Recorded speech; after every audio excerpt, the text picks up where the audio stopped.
DPWH para makausap at makaawa na ibigay na ang karapatan ng nanay ko sa tinamaan ng flood control.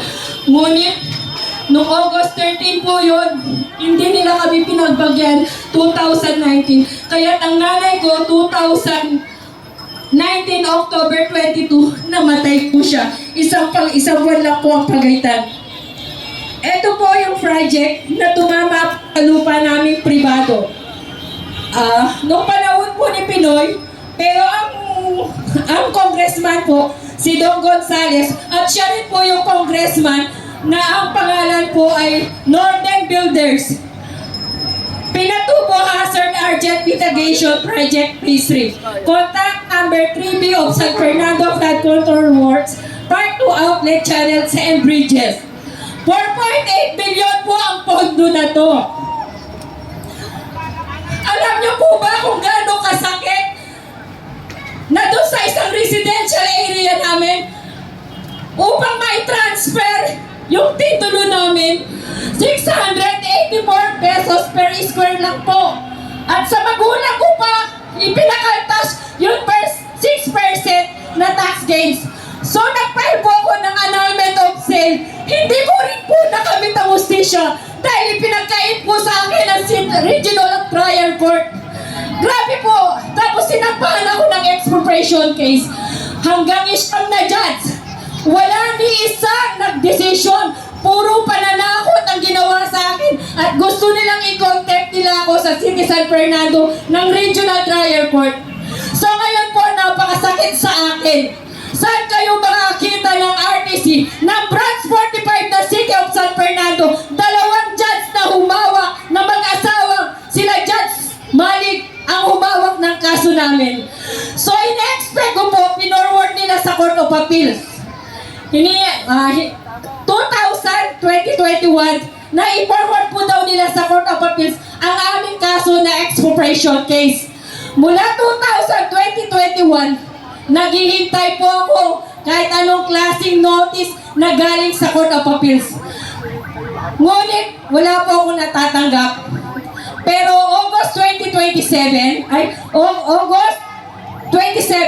2025, nakatanggap po ako ng sulat galing sa Court of Appeals na indirect for contempt. Nagtataka po ako, bakit nakatanggap ako ng indirect contempt laban sa akin? So tumawag po ako sa Court of Appeals. Bakit po ako may indirect for contempt? Ang lakas naman po ng loob ng mga taga-DPWH na wala salang kaluluwa yata para tatakutin na naman ako upang umatras sa laban ko sa expropriation case. Hindi po ako natatakot sa kanila dahil lahat po tayo mamamatay. Tapos po, hanggang iniintay ko, wala kasagutan.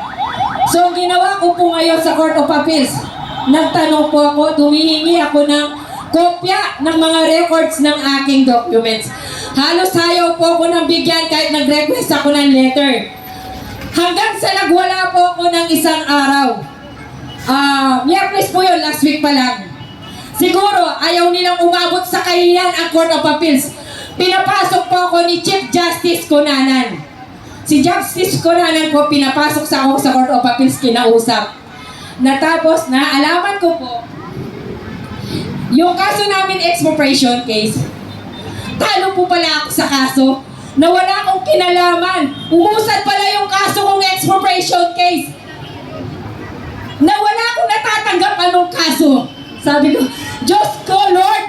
Sabi ko, ano po to? Sabi ko kay Justice Cunanan, Justice Cunanan, gano'n po ba kalakas si Don Gonzales? Hanggang dito po ba, nagtatanong lang, dito po sa Court of Appeals, nabibili po ba ang hustisya para lang po ba sa mayayaman? Paano po kami mga mahihirap? Kaya dito po sa pananawagan ng pananalita ko, humihingi po ako ng tulong kung paano ko po malabanan si Don Gonzales at DPWH at iba't ibang ahensya na kasabwat niya. Hindi po ako takot na mamatay basta sa katotohanan dahil muntik na po akong nadisgrasya ng DPWH noong 2013. Kaya nananawagan po ako dito. Grabe po talaga ang korupsyon sa flood control. na hanggang ngayon po nasa RTC po. Wala pong ustisya